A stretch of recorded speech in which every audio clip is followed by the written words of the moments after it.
mindfulness is actually quite easy to do. We just have to remember to do it. There are plenty of ways of being mindful, and one of the common ones is meditation. I'm not a very good meditator. My mind goes a bit monkey mind, which is where I started calligraphy.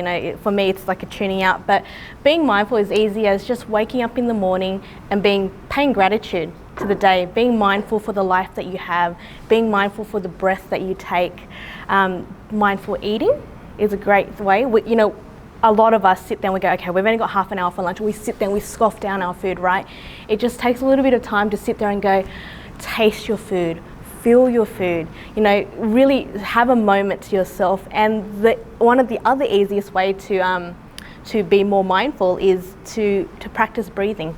It's just to sit there, you get to work or you're on a train or something, you're in your car, road rage, I have pretty bad road rage sometimes, I've changed that a lot, but just sitting there and listening to your breath and counting your breath, like breathing in and out, and really just looking on the world too, and having that moment of practicing presence, being right where you are, rather than a million miles away in the future or in the past, is how I find one of the easiest ways. Thank you. Any other questions?